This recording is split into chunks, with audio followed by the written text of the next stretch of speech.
protokol, juga akan membahas tentang masalah eksistensi dari penyuluh. Salawat dan salam senantiasa kita persembahkan kepada junjungan kita Nabi besar Muhammad Sallallahu Alaihi Wasallam dan kelak kita akan mendapat syafaat Nabi Darbar. Sebelum saya sampaikan materi ini, tadi ada yang menarik sehubungan dengan tadi disampaikan oleh Bapak Bina Penyelenggara Bina Syariah. Tadi Ibu Yuni mengatakan doktor ya. Saya punya pengalaman 2 kali sebagai penyuluh teladan. Pertama tahun 2014 sebagai juara 2 se-Sumatera Utara, tidak jadi ke Jakarta. Lalu 2015 alhamdulillah kita dapat juara 1 dan itu kumpul se-Indonesia di Jakarta. Ini perlu saya sampaikan kepada Bapak Ibu untuk motivasi bahwa di antara semua peserta itu penyuluh teladan se-Indonesia itu hampir rata itu S2. Saya sendiri yang waktu itu masih S1. Bahkan ada dari Kalimantan perempuan itu, ibu-ibu itu sudah doktor, dan beliau termasuk salah satu yang dapat nominasi. Memang secara agama Allah itu memang tidak melihat pangkat kedudukanmu. Yang terakhir itu pasti tadi dikatakan Pak Kasih itu ALM ya, almarhum itu di depan. Yang namanya SWST itu dalam pandangan Allah tidak ada. Tapi antum a'lamu bi umuri dunyakum. Kamu lebih tahu untuk urusan dunia. Artinya apa? Saya memotivasi yang muda-muda untuk meneruskan. Kalau memang punya kemampuan baik dari sisi sumber daya manusia maupun finansial, itu persilakan. Dan saya masih ingat selalu disampaikan oleh Bapak Kabid, mantan Kabid Penais Pak Jaharudin, selalu mengatakan itu, Adinda, ya kalau ngomong sama kita gitu, Adinda kuliahlah, ambillah S2 itu Adinda dengan gaya sama ini.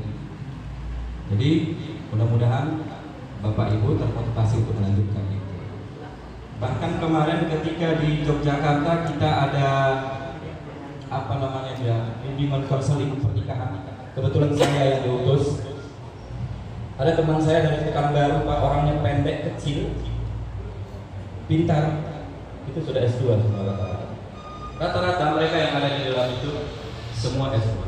Makanya saya kejar kemarin, saya pun harus juga dari sisi keduniaan. Kalau untuk jabatan atau semacam nggak ada gitu. Cuman daripada nanti aku disuruh-suruh kuliah, bagus aku kuliah dulu. Bukan untuk ngimbang Ibu Yuni ya. Dan kita sepakat nanti kalau Ibu Yuni mau S3, ada kawan saya mau. Tapi sepakat dulu. Ya, itu sebagai pengantar saja. Berbicara tentang masalah tupoksi, barangkali kita sudah tahu, ini hanya mengulang-ulang saja. Kita harus tahu sebagai penyuluh yang profesional, tentu kita harus tahu apa itu penyuluh. Penyuluh itu adalah orang yang memberikan bimbingan dan penyuluhan agama dan pembangunan melalui bahasa agama. Jadi kita ini sebagai penerang. Kalau dalam bahasa Inggrisnya guidance ya, petunjuk, sebagai kata apa namanya, orang yang menunjuki kepada jalan yang terang, suluh. Dari sini berkembang, dari pengertian ini 4 fungsi kita. Apa itu? Yang pertama adalah sebagai informatif, pemberi informasi. Kalau kita sebagai pemberi informasi, maka ilmunya harus ada sama kita. Paling tidak hal-hal yang berkembang itu harus kita kuasai. Misalnya informasi tentang kenapa tahun 1441 Hijriah ini jemaah haji kita ditunda keberangkatannya. Jadi kita sebagai penyuluh harus tahu informasi itu. Dan bagaimana untuk kelanjutannya? Misalnya pada tahun 1442 Hijriah nanti, apakah porsi haji itu masih orang yang berangkat haji itu akan ada atau dikurangi persennya atau bagaimana? Itu Bapak Ibu harus paham untuk memberikan informasi itu. Dari mana kita dapat ini? Bisa saja mungkin kita dari membaca, mungkin saja kita pergi ke Kemenak di bagian haji menanyakan itu untuk kita sampaikan kepada kelompok sasaran kita. Itu perlu. Jadi kita sebagai bahan informan. Kita ini informan sebagai pemberi informasi. Tidak saja masalah keagamaan, tapi juga masalah pembangunan yang ada di Indonesia. Itu satu. Yang kedua, sebagai konsultatif, orang yang melaksanakan konseling. Kita yang melaksanakan konseling namanya konseling. Konsultan, yang bukan konseling, konsultan. Sedangkan orang yang kita beri konseling itu namanya konseling. Untuk memecahkan masalahnya, bukan menambahi masalah. Itu kerjaan seorang penyuluh, memberikan konsultasi, memecahkan masalah, bukan menambahi masalah. Ada problem solving di sana. Kalau tadi dikatakan Pak Kasih tadi, jangan hanya urusan perkawinan saja. Dan memang itu salah satu urusan kita. Orang-orang yang mau menikah, ada istilahnya pranikah, bahkan sesudah menikah, Pak dari nikah. Itu nanti misalnya masalah KDRT, apalagi misalnya masalah ada yang meninggal, kemudian penyelesaian masalah warisannya dan sebagainya. Itu adalah kerjaan dulu. Fungsinya seperti itu. Ada berapa fungsinya tadi? 2. Yang ketiga, edukatif. Sebagai orang yang memberikan pendidikan pengajaran. Kalau dikembangkan lebih luas, orang yang mempunyai akhlak suri teladan yang mulia. Jadi pengertian edukatif itu tidak mesti mengajar kita pakai whiteboard di depan. Tidak seperti menulis. Misalnya begini, di situ ada puntung rokok. Di luar itu ada puntung rokok. Kita ambil, kita buang di tempat sampah. Itu juga ada fungsi edukatif. Memberikan pengajaran kepada orang. Itu tugas penyuluh. Karena penyuluh itu sangat luas pengertiannya. Tidak seperti kemarin disampaikan Pak Ketua ketika kita di Sebinge. Penyuluh itu tidak seperti ustadz yang biasa. Ustadz yang biasa itu begitu ceramah selesai habis ceramah. Tapi kalau penyuluh ini, dia punya target, punya sasaran, punya konsep, yang itu harus dilaporkan. Jadi dibuat dia, kisi-kisinya itu dibuat. Itu yang ketiga, edukatif. Yang terakhir adalah advokatif.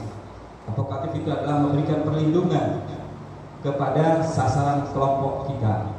Misalnya di situ terjadi pemurtadan, ya, penyuluh harus bisa melindungi orang-orang yang ada di sekitar itu. Bagaimana supaya dia itu tidak menjadi murtad. Itu salah satu contoh daripada advokasi. Atau misalnya di suatu daerah akan didirikan rumah ibadah yang di situ mayoritas muslim, tapi rumah ibadahnya untuk muslim.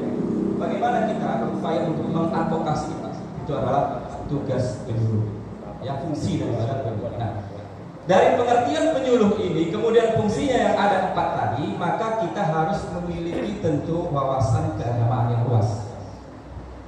Bagaimana nanti kita menyampaikan informasi kalau yang kita sampaikan ini kita tidak paham sendiri? Jadi harus punya wawasan keilmuan, terutama agama yang luas. Misalnya, Anda yang laki-laki seorang khatib, Anda menyampaikan di atas, bacaan Anda salah, nanti di depan itu ada yang mengerti bacaan Anda, maka kita jadi oleh sebab itu jadilah penyuluh yang profesional yang terus belajar. Saya contohnya begini aja, misalnya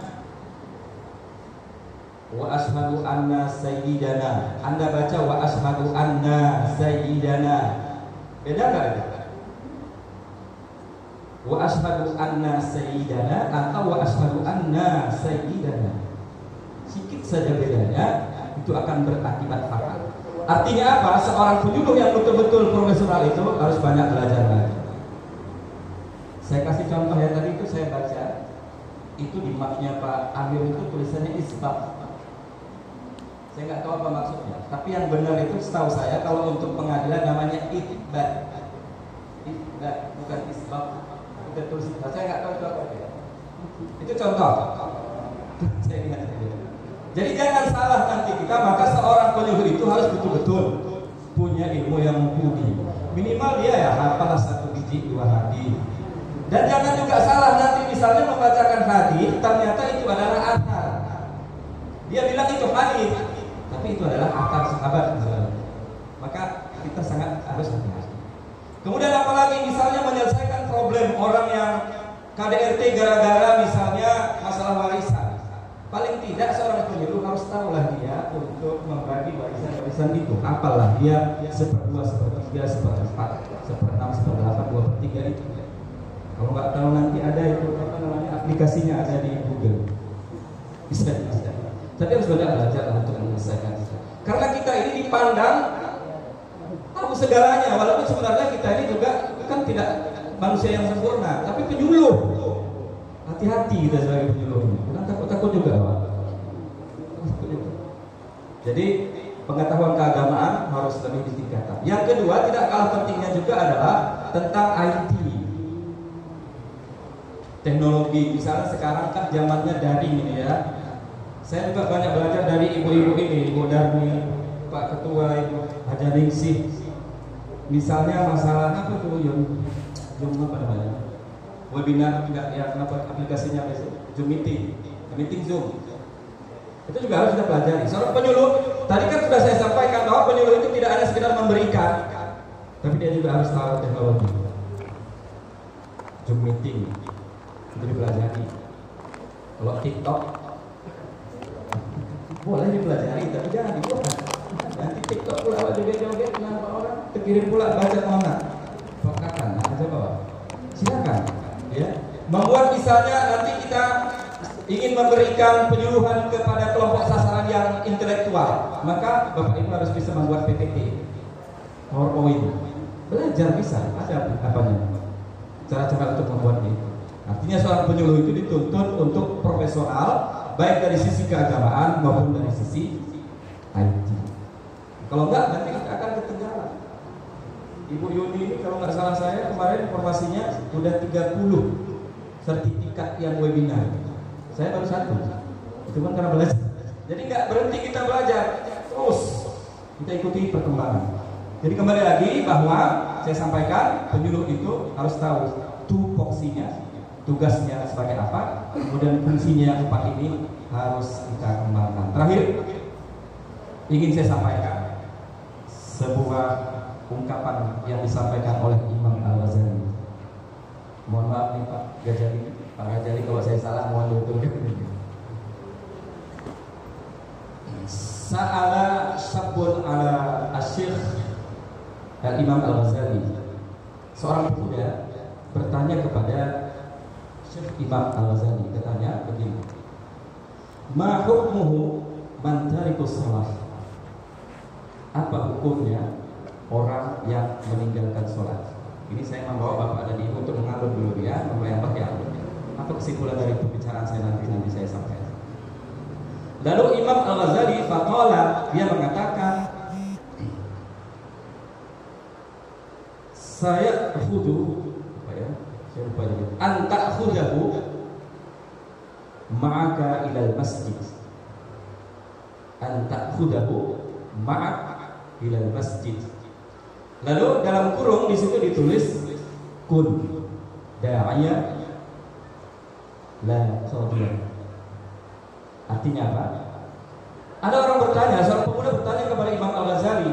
Dia bertanya, ya Syekh, bagaimana hukumnya orang yang meninggalkan sholat? Imam Al-Ghazali mengatakan tidak, dia itu berdosa. Dia mengatakan, oh itu nggak boleh, itu berdosa. Tidak. Tapi dia mengatakan, apabila engkau ke masjid maka bawalah dia. Dalam kurung kun da'ayan la qadiyah. Apa artinya? Maka jadilah kamu itu orang yang mengajak, bukan orang yang memvonis.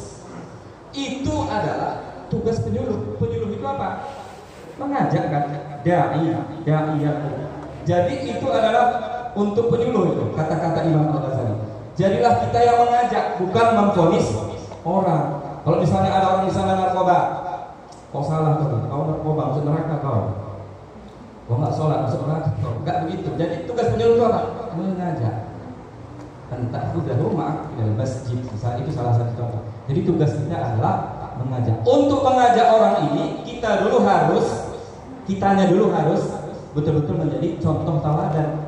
Tak bisa kita ajak-ajak orang kalau kita sendiri juga tidak bisa mengajak diri kita untuk berbuat baik. Jadi tidak dinasti. Saya kira ini dapat saya sampaikan. Mudah-mudahan ada manfaatnya. Kalau mungkin nanti ada pertanyaan-pertanyaan, saya kira sama ketua saja, karena nanti ketua akan melanjutkan materi kita yang berikutnya. Demikian. Subhanakallahumma wa bihamdika asyhadu an la ilaha illa anta